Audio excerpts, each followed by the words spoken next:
ہے جی حافظ صلاح الدین یوسف کی، یہ جونا گڑھے صاحب نے اس کے کچھ ترجمہ اور تشریح کی ہے، انہوں نے بھی لکھا ہے۔ اس سے وضاحت فرما دی کہ صحابہ کرام کے درمیان شرف و فضل میں تفاوت تو ضرور ہے، ایک پہلے سب میں ایک آخری سب میں، لیکن تفاوت درجات کا مطلب یہ نہیں کہ بعد میں مسلمان ہونے والے صحابہ کرام ایمان و اخلاق کے اعتبار سے بالکل ہی گئے گزرے تھے، جیسا کہ بعض حضرات حضرت امیر معاویہ، ان کے والد حضرت ابو سفیان اور دیگر بعض ایسے ہی جلیل القدر صحابہ کے بارے میں ہرزہ سرائی کرتے ہیں، ان کو طلقاء کہہ کر،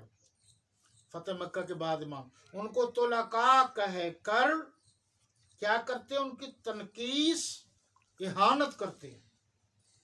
نبی کریم صلی اللہ علیہ وسلم نے فرمایا لا تسبوا صحابی، میرے صحابہ پر سب و شتم نہ کرو، قسم ہے اس ذات کی جس کے ہاتھ میں میری جان ہے کہ اگر یعنی تم میں سے کوئی شخص احد پہاڑ جتنا سونا بھی اللہ کی راہ میں خرچ کر دے تو میرے صحابہ کے خرچ کیے ہوئے ایک مد بلکہ نصف مد، تھوڑی سی چیز مٹھ جو کھجوریں دیتے اس سے بھی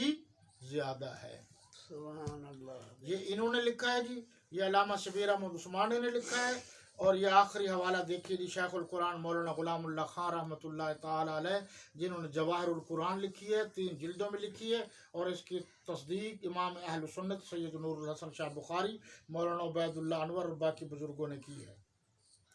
یہ سورہ الحدید ہے جی، وہی آیت نمبر 10۔ اب آپ نے حوالے یاد رکھنے ہیں، میں تو ایک دفعہ بتا دیتا ہوں۔ انہوں نے یہ لکھا ہے کہ جن لوگوں نے فتح مکہ سے پہلے اسلام قبول کیا، اللہ کی راہ میں مال خرچ کیا اور جہاد کیا، وہ رتبہ میں اور اجر و ثواب میں ان لوگوں سے بڑھ کر اور ان پر فائق ہیں جو فتح مکہ کے بعد اسلام لائے اور مال خرچ کیا اور جہاد میں شریک ہوئے، لیکن اس فرق و مراتب کے باوجود ایک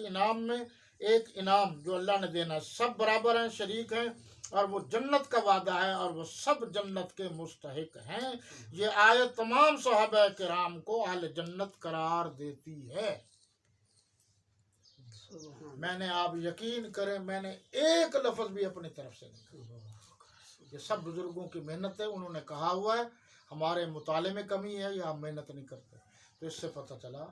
تمام صحابہ کرام جنتی ہیں۔ رمضان شریف کے بعد میں کوشش کروں گا کہ ایک پروگرام حضرت امیر معاویہ رضی اللہ عنہ کے والد گرامی حضرت ابو سفیان پر بھی ہو جائے، ہم تو تمام صحابہ کو ماننے والے ہیں، حضرت وحشی بن حرب پر بھی ہو جائے، کوئی مسئلہ نہیں،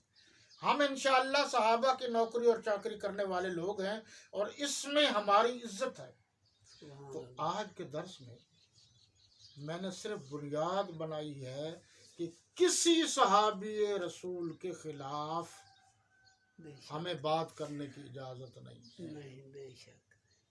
ہر صحابی رسول جنتی ہے، اور اگر میں وہ لفظ پڑھ دوں جو شیخ القرآن نے لکھے ہیں وہ ذرا اور سخت ہیں آگے، تو اس لیے میری آپ سے درخواست ہے کہ صحابہ کرام کوئی معمولی لوگ نہیں ہیں، یہ اللہ کے پسندیدہ لوگ ہیں، اللہ کے مقرب ترین بندے ہیں، اللہ کے مقبول ترین بندے ہیں، حضور صلی اللہ علیہ وسلم کے قریب ترین لوگ ہیں۔ مسلمانوں اچھی طرح ذہن میں رکھ لو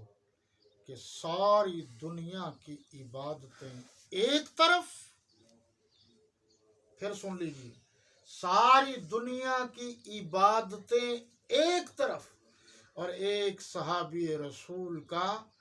1 سیکنڈ کے کروڑویں حصے میں حضور صلی اللہ علیہ وسلم کو براہ راست دیکھنا ایک طرف۔ اگر کسی صحابی رسول نے ایک نماز نہیں پڑھی، ایک روزہ نہیں رکھا، ایک حج نہیں کیا، اور انہوں نے صرف زیارت کے بعد وہ شہید ہو گئے یا فوت ہو گئے، اب ساری دنیا کے ولی مل جائیں اس صحابی رسول کے مقام کو نہیں پہنچ۔